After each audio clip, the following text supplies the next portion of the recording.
Hi, welcome back to Siddharth's kitchen. இன்றைக்கி நம்ம tandoori chicken வீட்லேயே எப்படி ஈஸியாக பண்ணலான்னு பார்க்க போகிறோம். இதுக்கு நான் ஒரு பவுலில் 1/2 கப் தயிர் எடுத்துக்கிறேன், 1 spoon Kashmiri chilli powder, 1/2 spoon pepper powder. இது ஆனியன் பவுடருங்க, இது ஆப்ஷனல் தான், சேர்த்துக்கிட்டிங்கன்னா டேஸ்ட் ரொம்ப நல்லா இருக்கும். 2 ஸ்பூன் தந்தூரி பவுடர், இது சிக்கன் மசாலா ஒரு ஸ்பூன், அப்புறம் கொத்தமல்லி தூள் 1 ஸ்பூன், இஞ்சி பூண்டு பேஸ்ட் 2 ஸ்பூன் சேர்த்துக்கிறேன். அப்புறம் நான் இதில் வினிகர் சேர்த்து போகிறேங்க. நீங்கள் வினிகர் இல்லைன்னா நீங்கள் எலுமிச்சை சாறு சேர்த்துக்கலாம் இதில். So vinegar 2 spoon. இது போட்டுட்டு நல்லா கிளறி விட்டுக்கோங்க. எனக்கு இதில் கொஞ்சம் காரம் போட்டுக்கிறேன் நான், நீங்கள் தேவைப்பட்டால் நீங்கள் அப்படியே விட்டுக்கலாம். அப்புறம் தந்தூரிக்கு தேவையான உப்பு சேர்த்துட்டு நல்லா மிக்ஸ் பண்ணி வச்சுங்க. இப்போ இதில் நம்ம சிக்கன் பீசஸ் ஆட் பண்ணிக்கலாம். ஸோ சிக்கன் பீசஸில் நீங்கள் நல்லா ஸ்லிட் பண்ணி விட்டுக்கோங்க. மசாலா அப்போ தான் உள்ளே நல்லா இறங்கும். எல்லா பக்கமும் மசாலா நல்லா கோட் ஆகிற மாதிரி மிக்ஸ் பண்ணி விடுங்க.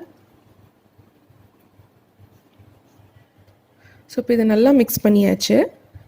இது ஒரு ஏர்டைட் கண்டெய்னர்லேயோ இல்லை ஒரு ஃபாயில் பேப்பர் போட்டு நல்லா க்ளோஸ் பண்ணி வைங்க.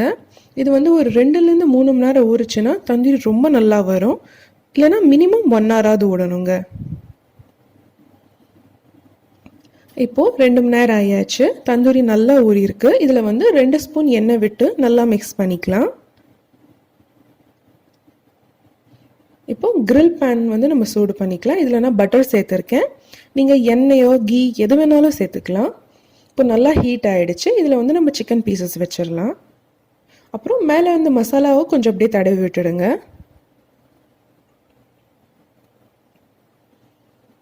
இப்போ சைடில் கொஞ்சம் எண்ணெய் விட்டுக்கலாம் நம்ம. இது ஈச் சைடு ஒரு 4 நிமிஷம் நம்ம குக் பண்ணுற மாதிரி இருக்கும். டோட்டலாக குக்கிங் டைம் ஒரு 8 மினிட்ஸ் ஆகுங்க. ஸோ இப்போ 1 சைடு குக் ஆகிடுச்சு. ஸோ நான் இப்போ ஃப்ளிப் பண்ணிக்கிறேன். நீங்கள் இதை தேவைப்பட்டுச்சுன்னா ஒரு மூடி வச்சு மூடி கூட குக் பண்ணலாம். அப்போ கொஞ்சம் இன்னும் சீக்கிரமாக குக் ஆகும். பாருங்கள், இப்போ டோட்டலாக ஒரு 8லேருந்து 9 நிமிஷம் ஆகிடுச்சு. சிக்கன் சூப்பராக வெந்துருச்சு. நம்மளோட அருமையான தந்தூரி சிக்கன் கிரில் பேனில் ரெடி ஆகிடுச்சு. உங்கள் வீட்டில் ட்ரை பண்ணி பாருங்கள், எப்படி வந்திருக்குன்னு கமெண்ட் செக்ஷனில் சொல்லுங்கள். வீடியோவை பார்த்ததுக்கு நன்றி. சப்ஸ்கிரைப் பண்ணுங்கள், லைக் பண்ணுங்கள், ஷேர் பண்ணுங்கள்.